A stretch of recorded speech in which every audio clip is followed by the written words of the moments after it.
Bonsoir, bienvenue sur la Voix de Morgane. J'espère que vous allez bien. Alors si j'ai l'air réchauffée, c'est tout le contraire.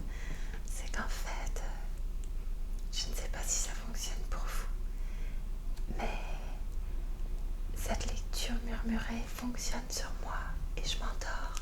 Donc j'ai décidé d'enlever un pull pour me maintenir éveillée. Voilà. Tant que je n'ai pas les lèvres violettes, ça va. Je vais reprendre tout de suite la lecture.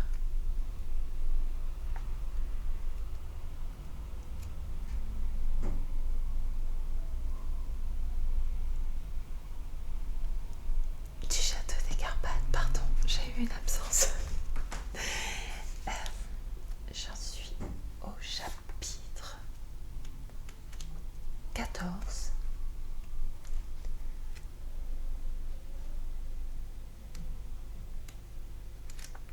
Voilà, je vous dis à tout à l'heure après cette lecture et je vous remercie infiniment pour votre écoute et votre patience et votre compréhension aussi.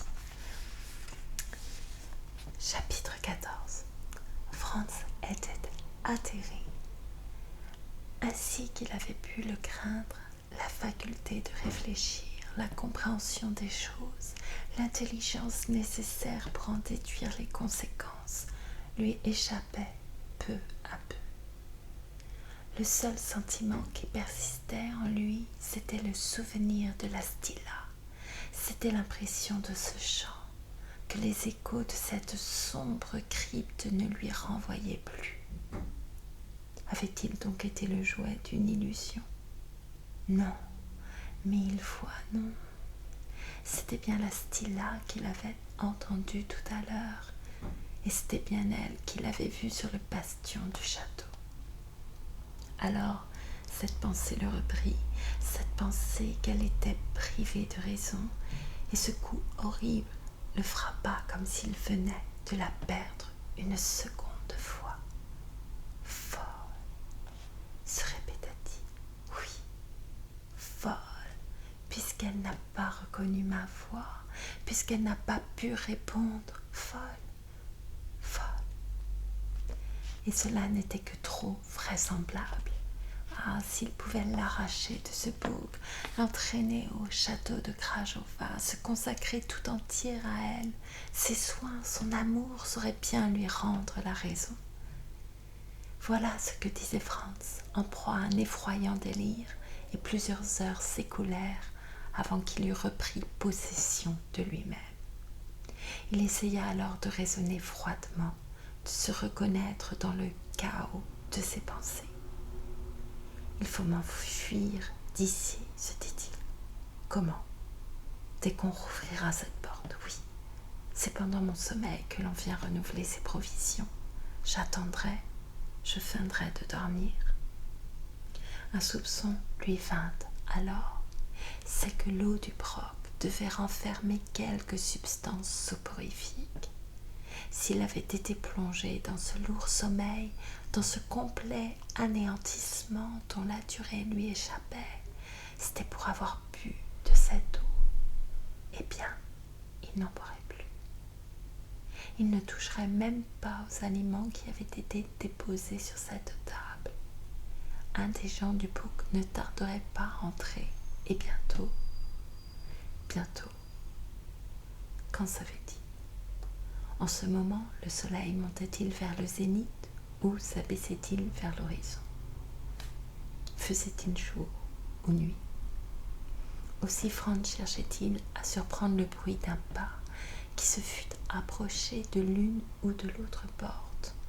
Mais, aucun bruit n'arrivant jusqu'à lui, il rampait le long des murs de la crypte, la tête brûlante, l'œil égaré, l'oreille bourdonnante, la respiration haletante sous l'oppression d'une atmosphère alourdie qui se renouvelait à peine à travers le joint des portes. Soudain, à l'angle de l'un des piliers de droite, il sentit un souffle plus frais, arriver à ses lèvres. En cet endroit existait-il donc une ouverture par laquelle pénétrait un peu de l'air du dehors? Oui, il y avait un passage qu'on ne soupçonnait pas sous l'ombre du pilier. Se glisser entre les deux parois, se diriger vers une assez vague clarté qui semblait venir d'en haut. C'est ce que le jeune comte eût fait en un instant. Là s'arrondissait une petite cour, large de 5 à 6 pas, dont les murailles s'élevaient d'une centaine de pieds. On eût dit le fond d'un puits qui servait de préau à cette cellule souterraine et par lequel tombait un peu d'air et de clarté. Franz put s'assurer qu'il faisait jour encore. À l'orifice supérieur de ce puits se dessinait un angle de lumière oblique au niveau de la margelle. Le soleil avait accompli au moins la moitié de sa course diurne, car cet angle lumineux tendait à se rétrécir. Il devait être environ 5 heures du soir. De là cette conséquence, c'est que le sommeil de Franz se serait prolongé pendant au moins 40 heures, et il ne douta pas qu'il n'eût été provoqué par une boisson soporifique. Or, comme le jeune comte et Rotzko avaient quitté le village de Werst l'avant-veille, 11 juin, c'était la journée du 13 qui allait s'achever. Si humide que fut l'air au fond de cette cour, Franz l'aspira à plein poumon et se sentit un peu soulagé. Mais s'il avait espéré qu'une évasion serait possible par ce long tube de pierre, il fut vite détrompé. Tenter de s'élever le long de ces parois qui ne présentaient aucune saillie était impraticable. Franz revint à l'intérieur de la crypte. Puisqu'il ne pouvait s'enfuir que par l'une des deux portes, il voulut se rendre compte de l'état dans lequel elle se trouvait. La première porte, par laquelle il était arrivé, était très solide, très épaisse, et devait être maintenue extérieurement par des verrous engagés dans une gâche de fer, donc inutile d'essayer d'en forcer les vantaux. La seconde porte, derrière laquelle s'était fait entendre la voix de la Stilla, semblait moins bien conservée. Les planches étaient pourries par endroits. Peut-être ne serait-il pas trop difficile de se frayer un passage de ce côté.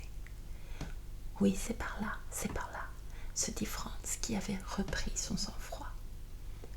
Mais il n'y avait pas de temps à perdre, car il était probable que quelqu'un entrerait dans la crypte dès qu'on le supposerait endormi sous l'influence de la boisson somnifère. Le travail marcha plus vite qu'il n'aurait pu l'espérer, la moisissure ayant rongé le bois autour de l'armature métallique qui retenait les verrous contre l'embrasure. Avec son couteau, Franz parvint à en détacher la partie circulaire, opérant presque sans bruit, s'arrêtant parfois, prêtant l'oreille, s'assurant qu'il n'entendait rien au dehors. 3 heures après, les verrous étaient dégagés et la porte s'ouvrait en grinçant sur ses gonds. Franz regagna alors la petite cour afin de respirer un air moins étouffant. En ce moment, l'angle lumineux ne se découpait plus à l'orifice du puits, preuve que le soleil était déjà descendu au-dessous du Retiesa. La cour se trouvait plongée dans une obscurité profonde. Quelques étoiles brillaient à l'ovale de la margelle, comme si on les eût regardées par le tube d'un long télescope. De petits nuages s'en allaient lentement au souffle intermittent de ces brises qui mollissent avec la nuit. Certaines teintes de l'atmosphère indiquaient aussi que la lune, à demi pleine encore, avait dépassé l'horizon des montagnes de l'Est. Il devait être à peu près 9 heures du soir. Franz rentra pour prendre un peu de nourriture et se désaltérer à l'eau de la vasque, ayant d'abord renversé celle du broc. Puis, fixant son couteau à sa ceinture, il franchit la porte qu'il repoussa derrière lui. Et peut-être maintenant allait-il rencontrer l'infortuné Stilla errant à travers ces galeries souterraines. À cette pensée, son cœur battait à se rompre. Dès qu'il eut fait quelques pas, il heurta une marche. Ainsi qu'il l'avait pensé, là commençait un escalier dont il compta les degrés en le montant, 60 seulement, au lieu des 77 qu'il avait dû descendre pour arriver au seuil de la crypte. Il s'en fallait donc de quelques 8 pieds qu'il fût revenu au niveau du sol. N'imaginant rien de mieux d'ailleurs que de suivre l'obscur corridor dont ses 2 mains étendues frôlaient les parois, il continua d'avancer. Une demi-heure s'écoula sans qu'il eût été arrêté ni par une porte ni par une grille.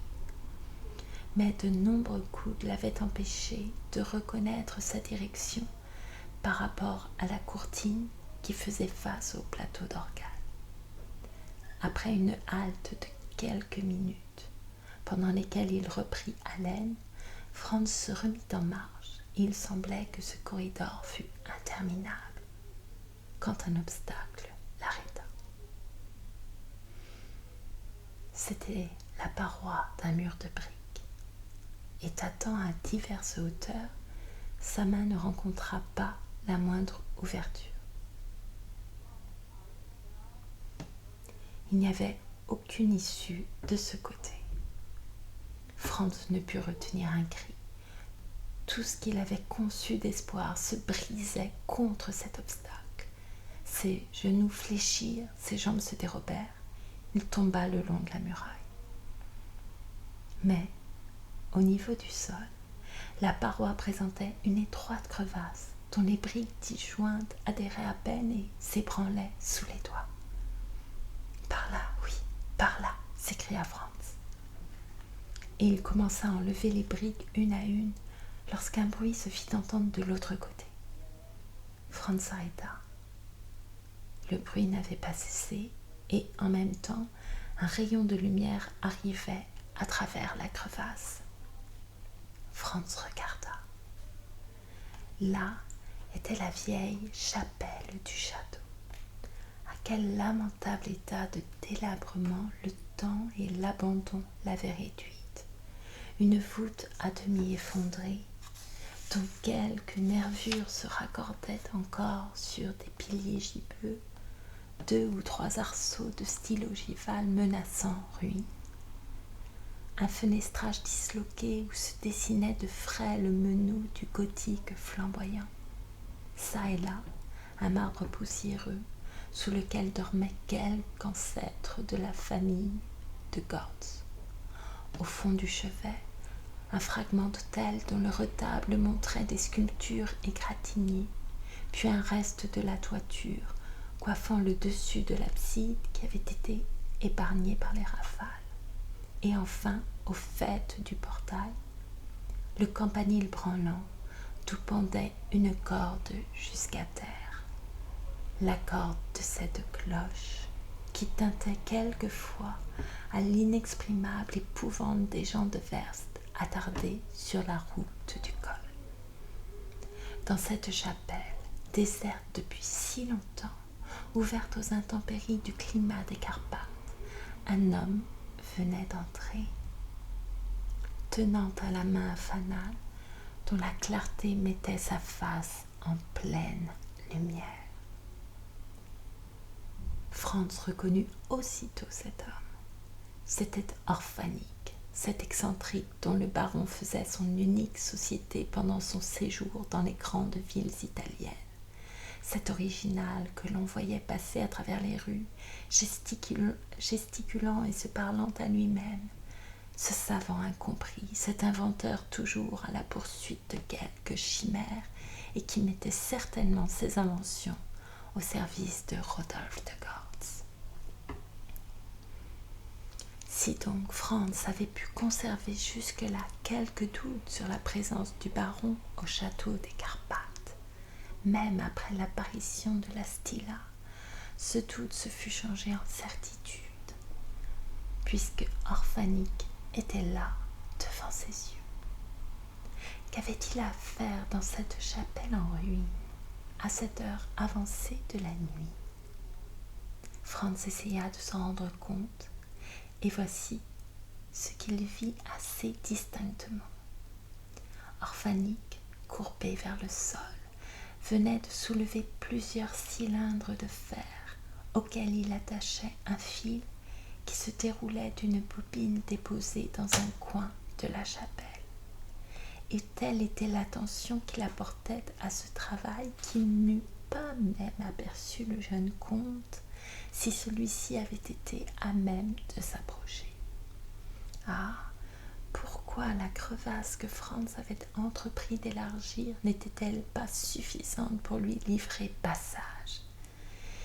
Il serait entré dans la chapelle, il se serait précipité sur Orphanik, il l'aurait obligé à le conduire au donjon.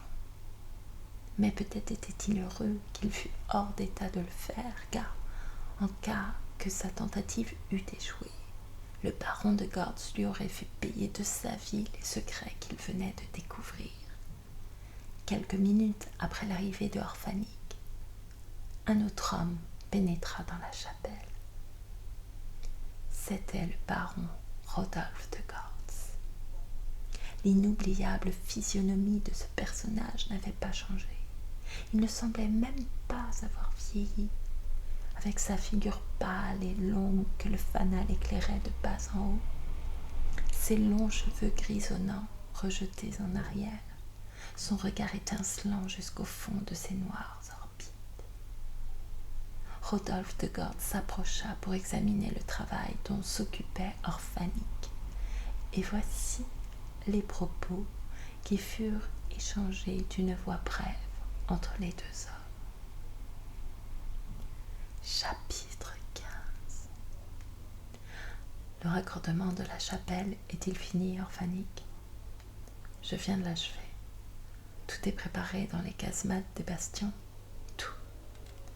Maintenant, les bastions et la chapelle sont directement reliés au donjon. Ils le sont. Et après que l'appareil aura lancé le courant, nous aurons le temps de nous enfuir. Nous l'aurons. A-t-on vérifié si le tunnel qui débouche sur le col de Vulcan était libre? Il l'est. Il y eut alors quelques instants de silence, tandis que Orphanik, ayant repris son fanal, en projetait la clarté à travers les profondeurs de la chapelle. « Ah, mon vieux bourg, s'écria le baron, tu coûteras cher à ceux qui tenteront de forcer ton enceinte. » Et Rodolphe de Gortz prononça ces mots d'un ton qui fit frémir le jeune comte. « Vous avez entendu ce qui se disait à Verse, demanda-t-il à Orphanik. Il y a 50 minutes, le fil m'a rapporté les propos que l'on tenait dans l'auberge du roi Mathias.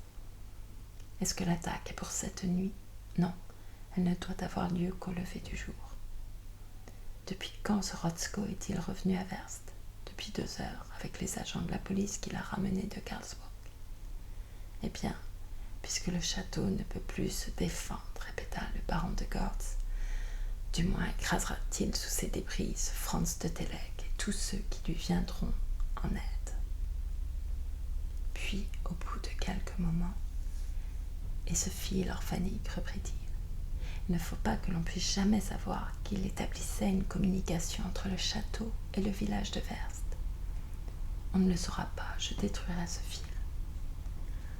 À notre avis, l'heure est venue de donner l'explication de certains phénomènes qui se sont produits au cours de ce récit et dont l'origine ne devait pas tarder à être révélée.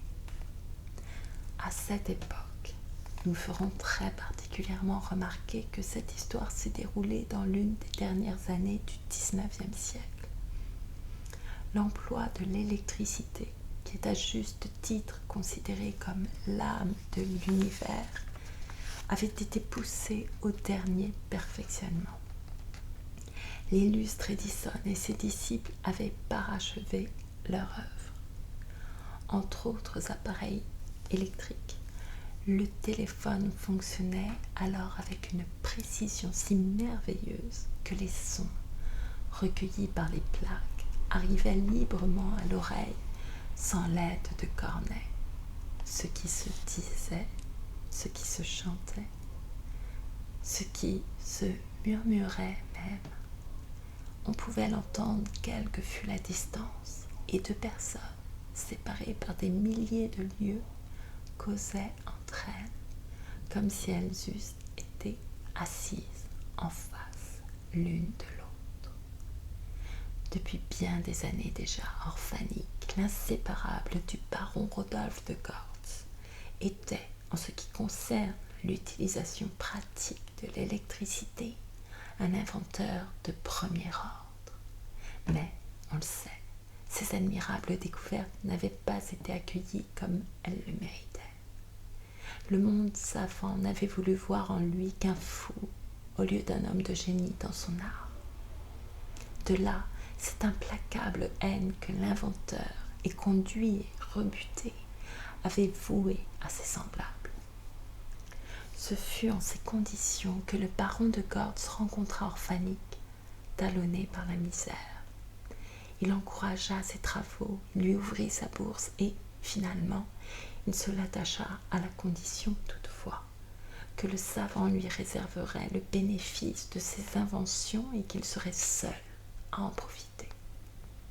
Au total, ces deux personnages, originaux et maniaques, chacun à sa façon, étaient bien de nature à s'entendre. Aussi, depuis leur rencontre, ne se séparèrent-ils plus, pas même lorsque le baron de Gortz suivait la Stilla à travers toutes les villes de l'Italie. Mais, tandis que le mélomane s'enivrait du chant de l'incomparable artiste, Orphanik ne s'occupait que de compléter les découvertes qui avaient été faites par les électriciens pendant ces dernières années, à perfectionner leurs applications, à en tirer les plus extraordinaires effets.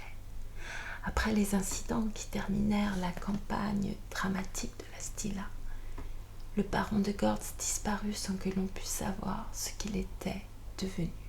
Or, en quittant Naples, c'était au château des Carpathes qu'il était allé se réfugier, accompagné de Orphanik, très satisfait de s'y enfermer avec lui. Lorsqu'il eut pris la résolution d'enfouir son existence entre les murs de ce vieux bourg, l'intention du baron de Gortz était qu'aucun habitant du pays ne pût soupçonner son retour et que personne ne fût tenté de lui rendre visite. Il va sans dire qu'Orphanik et lui avaient le moyen d'assurer très suffisamment la vie matérielle dans le château.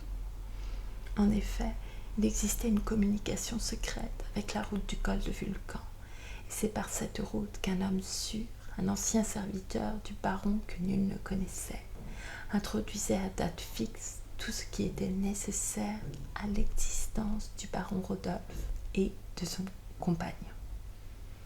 En réalité, ce qui restait du bourg, et notamment le donjon central, était moins délabré qu'on ne le croyait et même plus habitable que ne l'exigeaient les besoins de ses hôtes.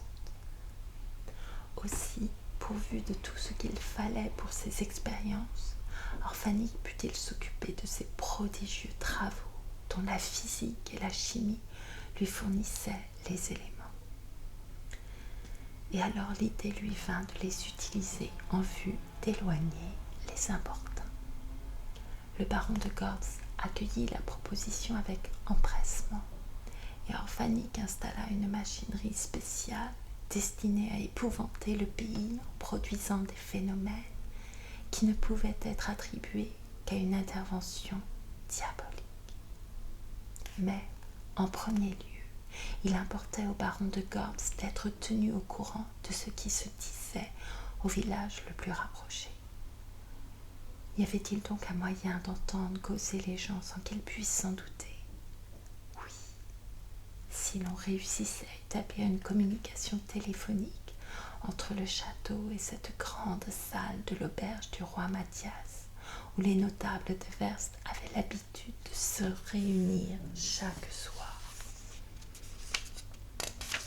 C'est ce que Orphanik effectua non moins adroitement que secrètement, dans les conditions les plus simples. Un fil de cuivre, revêtu de sa gaine isolante, et dont un bout remontait au premier étage du donjon, fut déroulé sous les eaux du Niad jusqu'au village de Werst. Ce premier travail accompli, Orphanik, se donnant pour un touriste, vint passer une nuit au roi Mathias, afin de raccorder ce fil à la grande salle de l'auberge. On le comprend. Il ne lui fut pas difficile d'en ramener l'extrémité plongée dans le lit du torrent, à la hauteur de cette fenêtre de la façade postérieure qui ne s'ouvrait jamais. Puis, ayant placé un appareil téléphonique que cachait l'épais fouillis du feuillage, il y rattacha le fil. Or, cet appareil étant merveilleusement disposé pour émettre comme pour recueillir les sons, il s'ensuivit que le baron de Gortz pouvait entendre tout ce qui se disait au roi Mathias, et y faire entendre aussi tout ce qui lui convenait. Durant les premières années, la tranquillité du bourg ne fut aucunement troublée. La mauvaise réputation dont il jouissait suffisait à en écarter les habitants de Werst. D'ailleurs, on le savait abandonné depuis la mort des derniers serviteurs de la famille. Mais un jour, à l'époque où commence ce récit, la lunette du berger Frick permit d'apercevoir une fumée qui s'échappait de l'une des cheminées du donjon. À partir de ce moment, les commentaires reprirent de plus belle et l'on sait ce qui en résulta. C'est alors que la communication téléphonique fut utile, puisque le baron de Gortz et Orphanik purent être tenus au courant de tout ce qui se passait à Werst.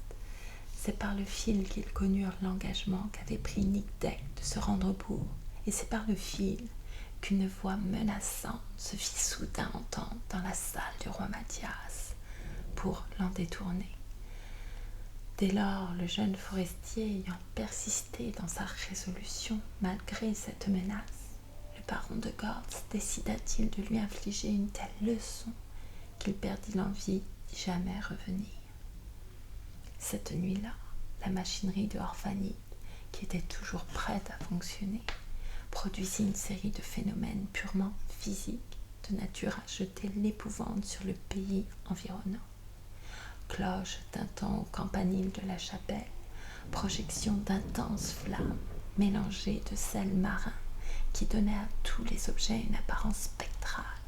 Formidable sirène d'où l'air comprimé s'échappait en mugissements épouvantables, silhouettes photographiques de monstres projetés au moyen de puissants réflecteurs, plaques disposées entre les herbes du fossé de l'enceinte et mises en communication avec des piles dont le courant avait saisi le docteur par ses bottes ferrées. Enfin, des charges électriques lancées des batteries du laboratoire qui avaient renversé le forestier au moment où sa main se posait sur la ferrure du pont-levis. Ainsi que le baron de Gortz le pensait, après l'apparition de ces inexplicables prodiges, après la tentative de Nickdeck qui avait si mal tourné, la terreur fut au comble et, ni pour or ni pour argent, personne n'eût voulu s'approcher, même à 2 bons milles de ce château des Carpates, évidemment hanté par des êtres surnaturels.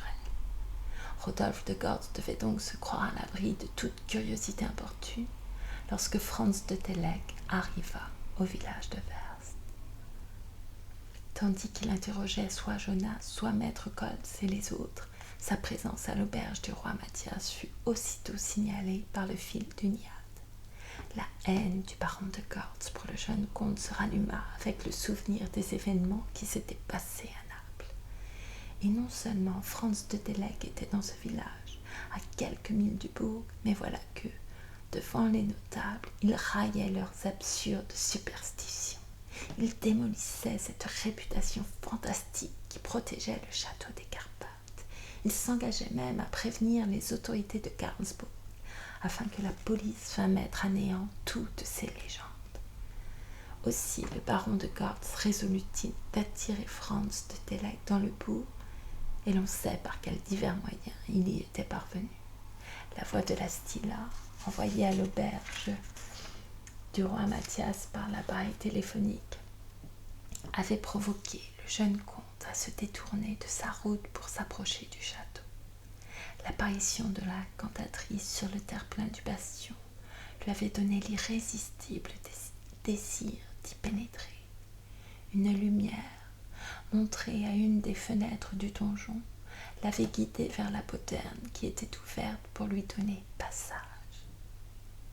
Au fond de cette crypte, éclairée électriquement, de laquelle il avait encore entendu cette voix si pénétrante, entre les murs de cette cellule où des aliments lui étaient apportés alors qu'il dormait d'un sommeil léthargique, dans cette prison enfouie sous les profondeurs du bourg et dont la porte s'était refermée sur lui, Franz de Télek était au pouvoir du baron de Gortz, et le baron de Gortz comptait bien qu'il n'en pourrait jamais sortir. Tels étaient les résultats obtenus par cette collaboration mystérieuse de Rodolphe de Gortz et de son complice orphanique. Mais, à son extrême dépit, le baron savait que l'éveil avait été donné par Rotzko, qui, n'ayant point suivi son maître à l'intérieur du château, avait prévenu les autorités de Karlsbourg. Une escouade d'agents était arrivée au village de Werst, et le baron de Gortz allait avoir affaire à trop forte partie. En effet, comment Orphanik et lui parviendraient-ils à se défendre contre une troupe nombreuse? Les moyens employés contre Nikdek et le docteur Patak seraient insuffisants, car la police ne croit guère aux interventions diaboliques. Aussi, tous deux s'étaient-ils déterminés à détruire le bourg de fond en comble, et ils n'attendaient plus que le moment d'agir.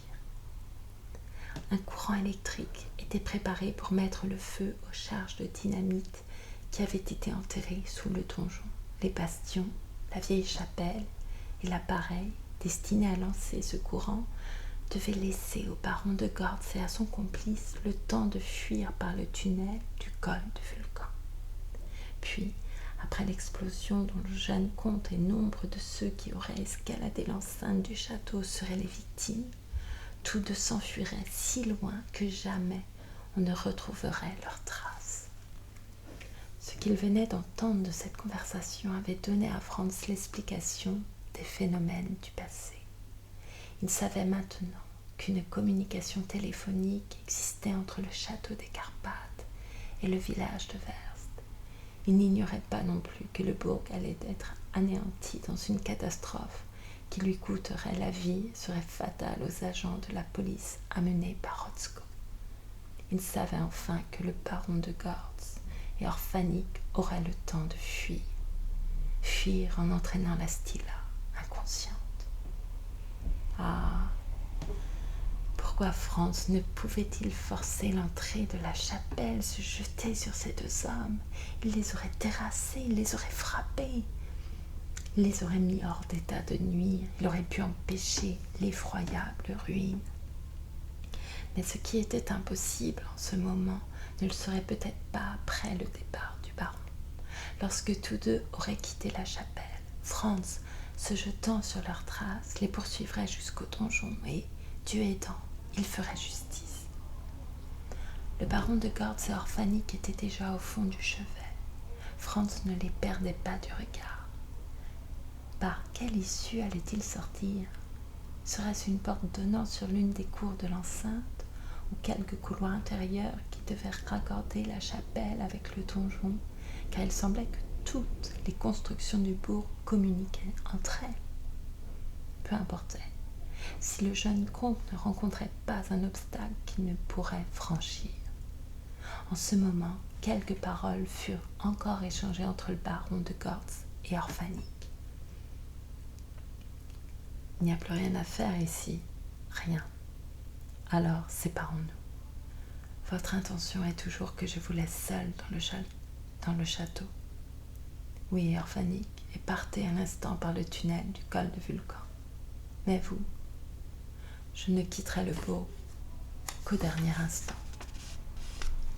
Il est bien convenu que c'est à Bistritz que je dois aller vous attendre. À Bistritz. Restez donc, baron Rodolphe, et restez seul, puisque c'est votre volonté. Oui, car je veux l'entendre.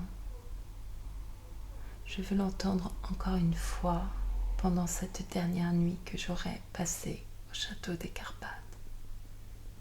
Quelques instants encore, et le baron de Gortz, avec Orphanique, avait quitté la chapelle.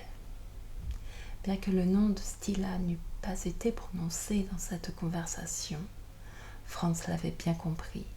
C'était d'elle que venait de parler Rodolphe de Gortz.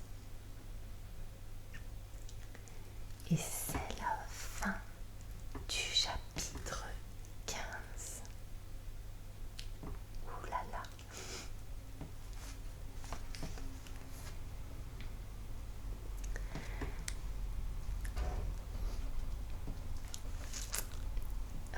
Je vais vous chanter une chanson. Mais devant le chaos de ma précédente tentative, sans les paroles, je vais prendre les paroles avec moi cette fois-ci. Et voilà, c'est tout. Essayez de ne pas trop la massacrer.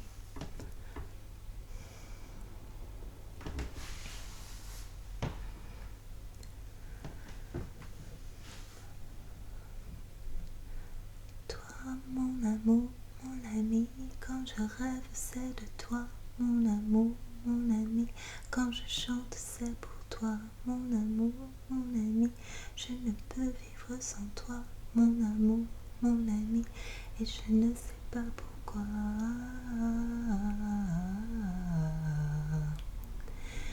Je n'ai pas connu d'autre garçon que toi. Si j'en ai connu, je ne m'en souviens pas. À quoi bon chercher faire des comparaisons? J'ai un cœur qui sait quand il a raison, et puisqu'il a pris ton nom. Toi, mon amour, mon ami, quand je rêve, c'est de toi. Mon amour, mon ami, quand je chante, c'est pour toi. Mon amour, mon ami, je ne peux vivre sans toi. Mon amour, mon ami, et je ne sais pas pourquoi.